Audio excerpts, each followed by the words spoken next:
Bienvenidos al Estudio Vida de la Biblia. La Biblia es la revelación de Cristo como vida. El Señor Jesús dijo: "Yo soy la vida y he venido para que tengan vida".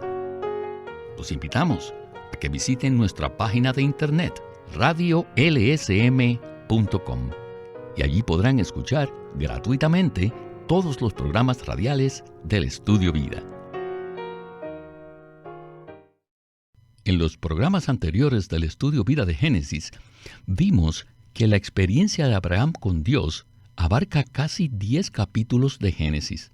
Allí vimos que Abraham pasó por muchas situaciones y etapas. Y ahora en Génesis 21, Abraham llega a una experiencia maravillosa cuando nace Isaac.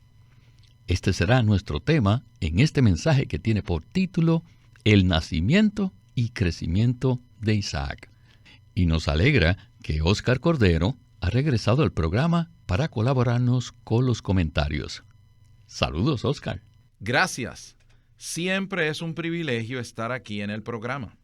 Pues bien, Oscar, en el mensaje de hoy veremos el nacimiento y crecimiento de Isaac, quien fue la simiente o descendencia que Dios le prometió a Abraham y Sara.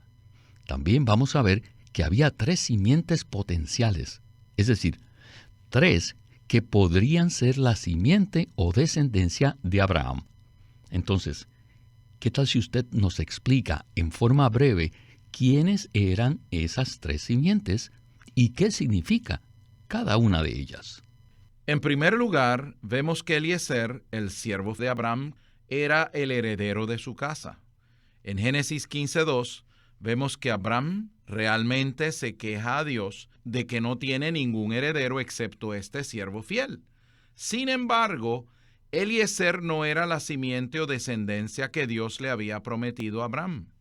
Por eso, Jehová le da una respuesta muy enfática en el versículo 4 diciéndole: tu heredero no será este, sino el que saldrá de tu propio cuerpo, él será tu heredero.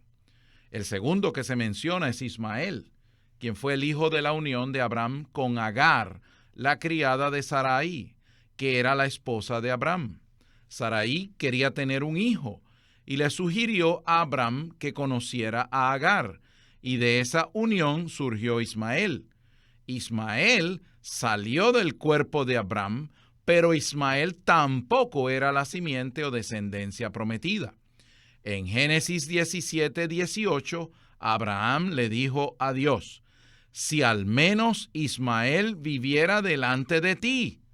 Pero Jehová le respondió: no, sino que Sara, tu mujer, te dará a luz un hijo, y llamará su nombre Isaac, y estableceré mi pacto con él.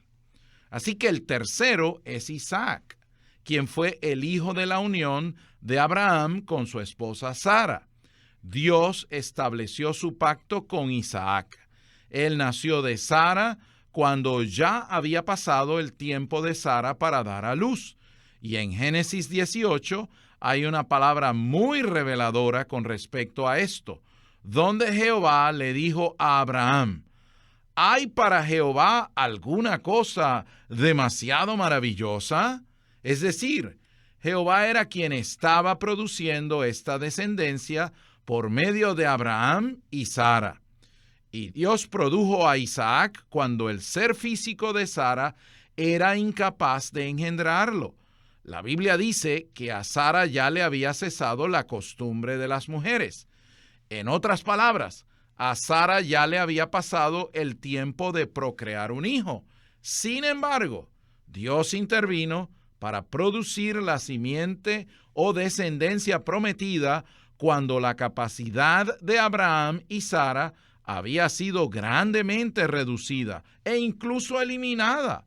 No obstante, Dios produjo esta descendencia. Gracias, Oscar. Creo que este trasfondo será muy útil para muchos de nuestros radioyentes, porque este asunto de la simiente o descendencia es sumamente crucial. Y queremos que todos los que nos escuchan puedan ver esto con claridad. Bien, con esta palabra de introducción, escuchemos a Witness Lee y el estudio Vida de Génesis. Adelante. The goal of God's calling La meta del llamamiento que Dios hizo a Abraham was to have a seed. era producir una simiente. And this Y esta simiente se menciona desde el comienzo cuando Dios llamó a Abraham. Se la menciona por primera vez comenzando en el capítulo 12, versículo 7. Y los siguientes capítulos a menudo se refieren a ella. En muchos capítulos, Dios habla con Abraham acerca de esta cosa, la simiente. Primeramente, Abraham, por el hecho de que no tenía una simiente, él pensó que él debía tomar a Eliezer. Pero Dios le dijo, no. Después, su buena esposa le hizo una propuesta maravillosa, pero terrible. Y por esa propuesta, Abraham sí obtuvo una simiente, Ismael. Pero Dios dijo también, no quiero esa clase de simiente. No la simiente de una Agar egipcia, sino que quiero que la simiente sea de una Sara seleccionada. Sí, tienes algo, pero produciste algo de la fuente equivocada. Génesis 21 consta de 2 secciones. La primera sección fue tratada de una manera completa por Pablo en Gálatas 4. La primera sección nos dice que Isaac nació y, según la alegoría de Pablo, el nacimiento de Isaac debe tener un significado espiritual. Entonces, ¿cuál es el significado espiritual? Abraham fue llamado por Dios para producir esta simiente y ahora todos nosotros somos los llamados de Dios. ¿No es así? En el llamamiento de Dios hay una meta y la meta es la misma que la de Abraham. Dios nos llamó para producir a Cristo. Hemos sido llamados no para producir un buen comportamiento. Hemos sido llamados para producir a Cristo. Esta es la meta de Dios. Pero miren la experiencia de Abraham. ¿Cuánto tiempo pasó para que naciera Isaac? Y las dificultades no eran en el lado de Isaac. Isaac podría venir así de rápido. Las dificultades estaban por el lado de Abraham. Vaya, producir a Cristo. Si queremos producir a Cristo, debemos ser circuncidados. Nosotros tenemos que ser aniquilados. Nuestra vida, nuestra fuerza natural y nuestro yo, nosotros mismos, debemos ser aniquilados. Hoy, Cristo, el verdadero Isaac, todavía nos necesita, a usted y a mí, para que le produzcamos. Para producir Cristo en la reunión, para producir a Cristo en su vida cotidiana, para producir a Cristo en nuestra vida familiar, para producir a Cristo en nuestro trabajo. Bueno, Oscar, creo que podemos ver que Isaac es un tipo de Cristo en el Antiguo Testamento. Y en este segmento recibimos una exhortación acerca de que debemos producir a Cristo. Entonces, ¿a qué se refiere esto y qué significa en nuestra experiencia producir a Cristo? Aprecio mucho este contraste de afirmar que no estamos llamados a producir un buen comportamiento, sino que estamos llamados a producir a Cristo. Esto indica que estamos aquí no tratando de comportarnos bien, ni tratando de ser buenas personas y buenos cristianos, sino que estamos aquí en una relación íntima y viva con Dios en Cristo. Para que esto se convierta en una realidad, necesitamos leer el Nuevo Testamento y ver cuál es la visión del Nuevo Testamento. En el capítulo 6 de Juan, el versículo 57 señala que el Señor Jesús es el pan de vida y que necesitamos comerlo a Él para vivir. El Señor Jesús dice específicamente, «Como me envió el Padre viviente, y yo vivo por causa del Padre. Asimismo, el que me come, él también vivirá por causa de mí. Bueno, este tipo de alimentación indica que esto equivale a recibir a Cristo de manera íntima, incluso a digerir y asimilar a Cristo en nuestro propio ser para que nuestro vivir llegue a ser Cristo. Y vemos esto en el capítulo 1 de Filipenses, donde Pablo dice que su anhelo y esperanza era que nada sería avergonzado, sino que más bien, como siempre, Cristo sería magnificado en su cuerpo. Durante años, cuando leí ese pasaje, tenía el pensamiento acerca del gran esfuerzo que Pablo realizaba para magnificar a Cristo. Sin embargo, Pablo nos dice cuál es la realidad de esto. Él afirma, para mí el vivir es Cristo. En otras palabras, Pablo no se esforzaba para que Cristo fuese magnificado. Ese era su anhelo y esperanza con base en su relación con Cristo. Pablo vivía por Cristo y era absolutamente uno con Cristo en su vida y en su vivir. Él expresaba a Cristo, no por su esfuerzo, sino por su ser. Por medio de experimentar a Cristo, Pablo era un testimonio vivo que podía expresarse de tal manera: para mí, el vivir es Cristo. Pero no es tan fácil producir a Cristo, porque nosotros somos demasiado fuertes en nuestro hombre natural.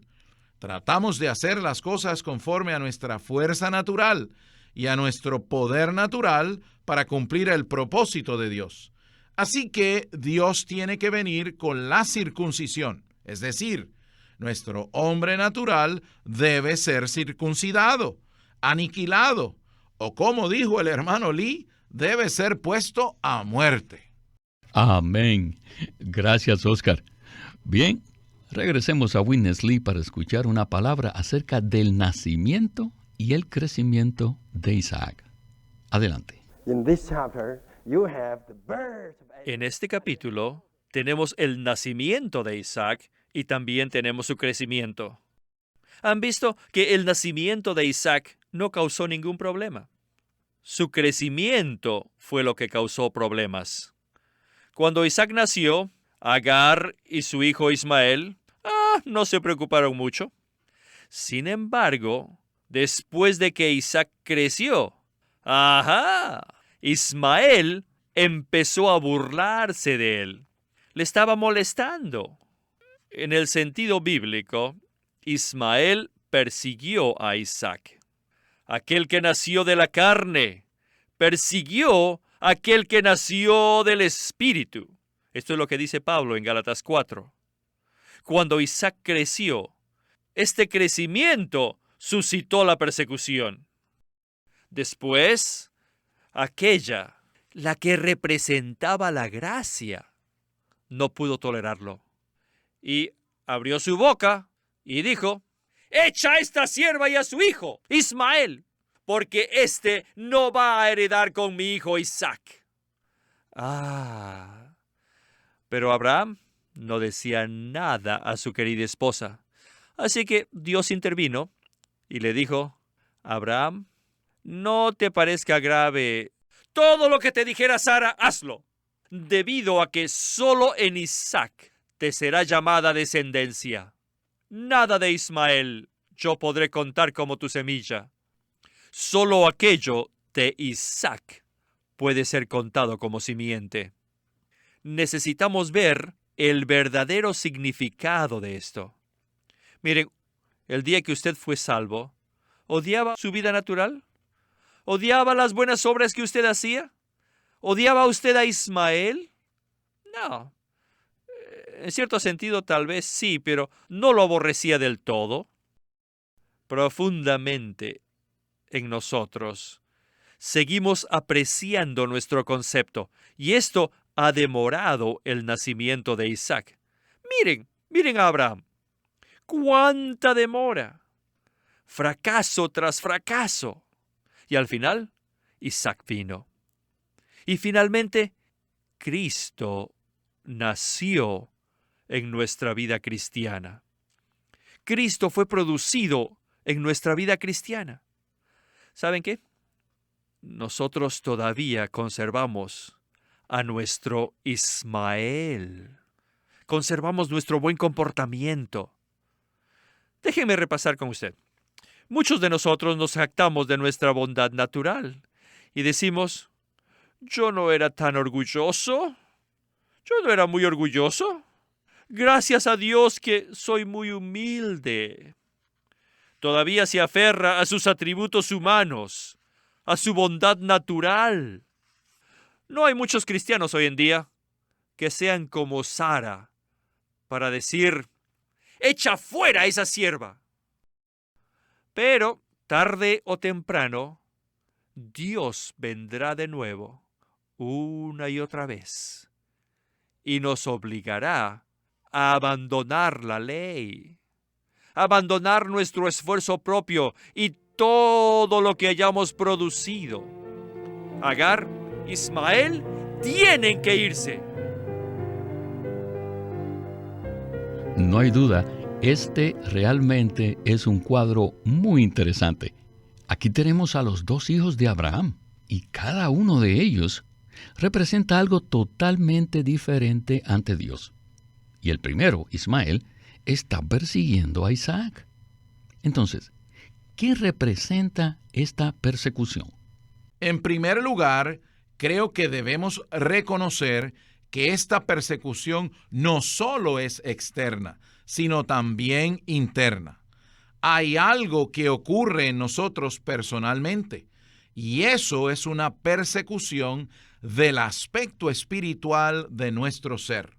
Por eso aprecio la palabra de Pablo en el capítulo 3 de Filipenses, versículo 9, donde él dice que anhelaba ser hallado en Cristo, no teniendo su propia justicia, que es por la ley, sino la que es por medio de la fe en Cristo, la justicia procedente de Dios basada en la fe. Y esto puede compararse con el capítulo 4 de Gálatas, donde Pablo se refiere a estos dos descendientes.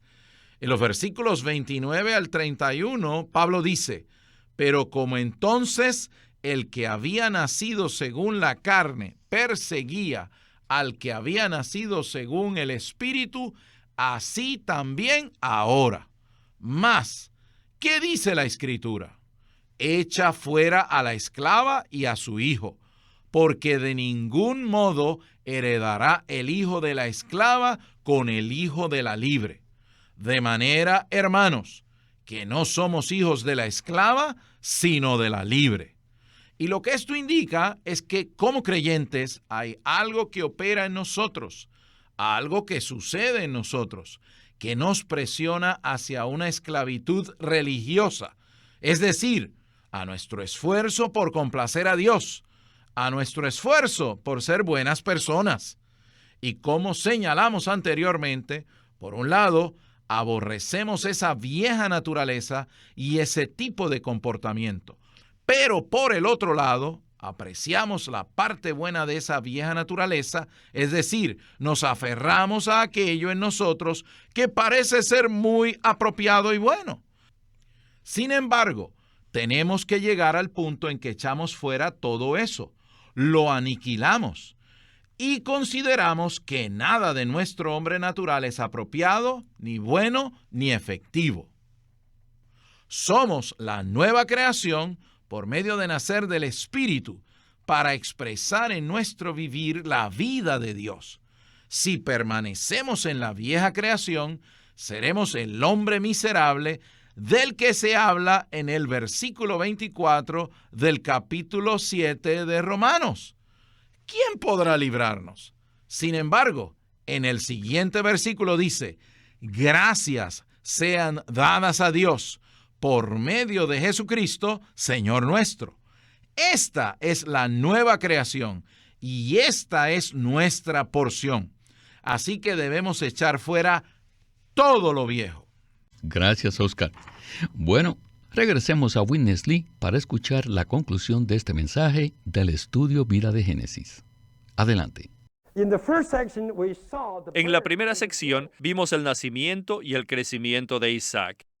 Ahora, en la segunda sección, vemos la fuente de su vivir y el resultado de su vivir. Esto es muy interesante. Si prestamos atención a esta sección de la palabra, podemos ver que hay dos pozos de agua. Un pozo para la vida de Ismael y el otro para Isaac. El pozo de Ismael, como la fuente de su vivir, estaba en el desierto, en un lugar salvaje. ¿Saben? En la Biblia, el desierto siempre representa a los lugares rechazados por Dios. Este desierto estaba cerca de Egipto. Cuando estamos en el desierto, es muy fácil ser arrastrado a Egipto.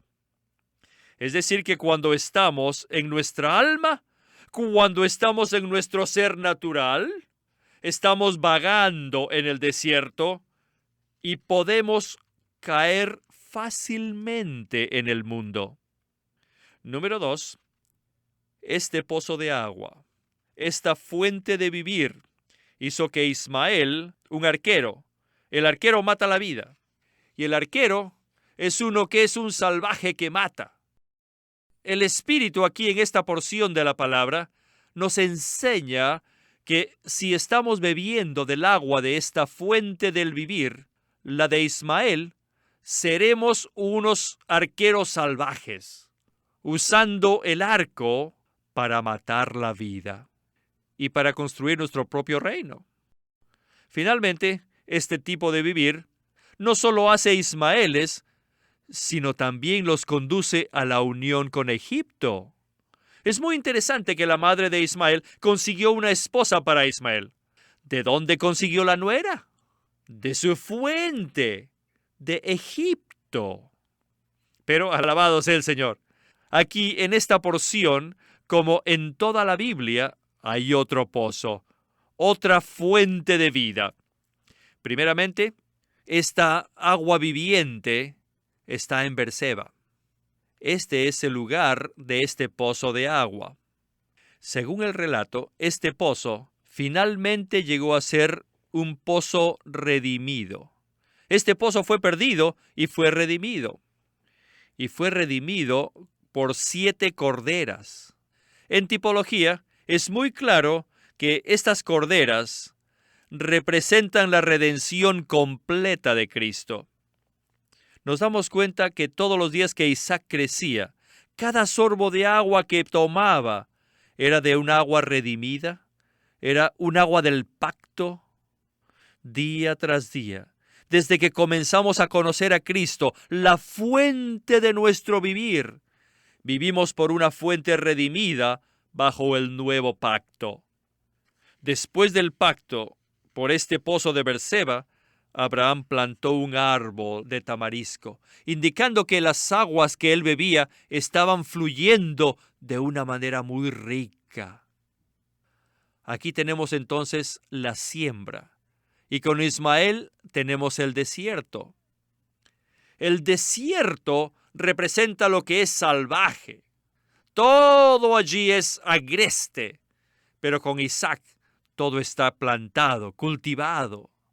Esta fuente de vida hace que Isaac no fuera un arquero, sino hizo que Isaac llegara a ser un holocausto. Oscar, en este pasaje del capítulo 21 de Génesis, vemos que un pozo representa la fuente de nuestro vivir. Y aquí vemos 2 pozos muy distintos.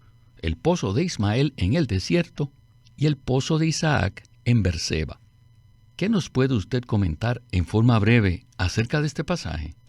Aquí vemos 2 descendientes, 2 tipos de personas y 2 tipos de vidas.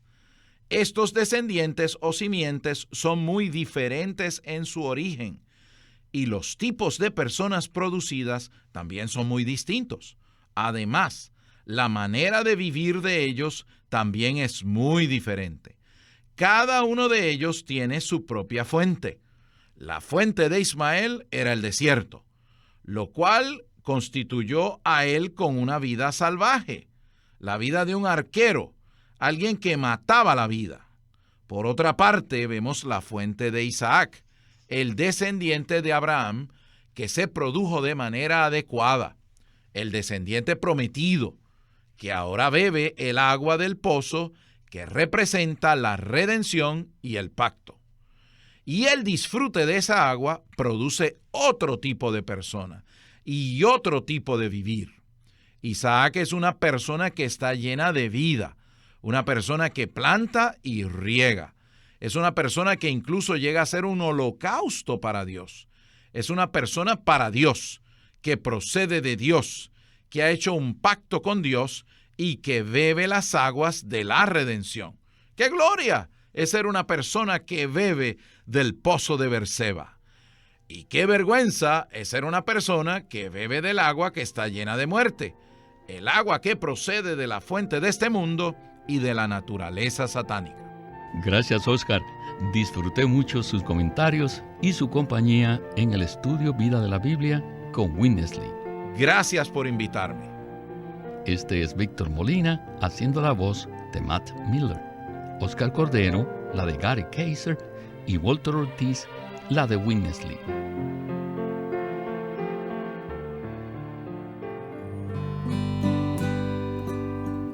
Living Stream Ministry es una casa publicadora de los libros de Watchman Nee y Witness Lee. Y queremos decirles que entre ellos hay uno titulado El sacerdocio por Witness Lee. En este libro, Witness Lee analiza a los sacerdotes del Antiguo Testamento para mostrar que ellos son una figura de los creyentes neotestamentarios, los que son ahora el verdadero sacerdocio universal. Ahora hemos sido separados de todo el mundo para servir solamente al Señor. El sacerdocio por Witness Lee.